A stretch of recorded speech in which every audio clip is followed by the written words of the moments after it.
Hey, David. Yeah, a lot happening with OpenAI in the last 24 hours. It right now is in the process of pivoting from being a nonprofit to what's known as a benefit corporation. This is according to a source familiar with the matter. It comes as the company wraps up what could be the largest private funding round in history, at least the biggest in recent memory. It would value OpenAI at $150 billion. That's again according to a source familiar who also tells me that Sam Altman will now get equity in this company for the first time. In the middle of that, though, some material changes we're seeing in the C-suite. OpenAI's Chief Technology Officer Mira Murati stepping down yesterday. She has been instrumental in OpenAI's growth, developing ChatGPT, for example.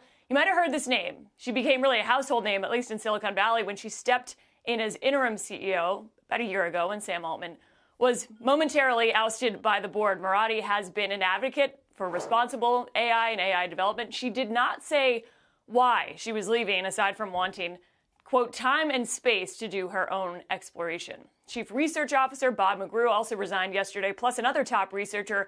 Altman tweeted that all of these decisions were made independently, but this has absolutely been a trend for OpenAI. Bulk of its co-founders are now gone. You have names like Ilya Sutskever, co-founder, left earlier this year. John Schulman and Jan Leke went over to rival Anthropic. Greg Brockman, one of the founders, is on a leave of absence. The list goes on, but this talent exodus, it's a major vulnerability at a time when OpenAI is battling it out with other tech companies. It's got the lead at this point with its large language model, but others are really sprinting and spending billions to catch up. You've got Anthropic absorbing some of these executives, Meta working on its competitive open source model, Google, Amazon, all really sprinting at trying to have the top language model here. And top researchers is one way to win and having deep pockets. But yeah, the latest guys at OpenAI. Yeah, but not stopping the enthusiasm amongst potential investors to the tune of what, as much as $6.5 billion coming into the company, Kate. I mean, just to your point, to put that in perspective, we have IPOs here that raise a fraction of that. It's an enormous amount of money, and getting to $150 billion value, of which Mr. Altman is now going to own a percentage for a for-profit company.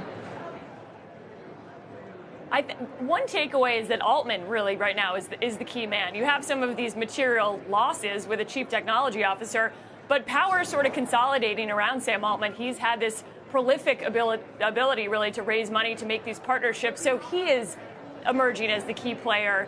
As some describe it, he's playing chess here. So there's been a lot of executive turnover. But one thing that has stayed constant is he is the leader. He's clearly back in the seat and able to raise an eye-popping amount of money. Everybody's digging up the comments that Altman made to members of Congress last year when he said, I make no money from OpenAI. I'm doing this because I love it.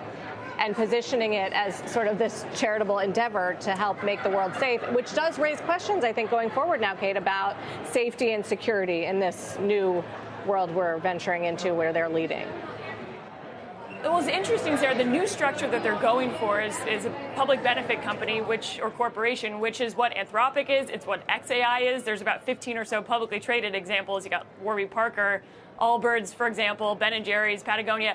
But the way that those are structured, they have these sort of dual mandates. So it will still keep sort of maybe the marketing side of this, where they say we are also not only for profit, we are for the good of humanity. We're trying to build safe AI. But they're kind of sort of have this dual mandate. So it's an interesting structural change in terms of governance. But I think you're absolutely right in terms of some of his former comments. We've obviously heard what Elon Musk has had to say about that in terms of the pivot here. But interesting stuff.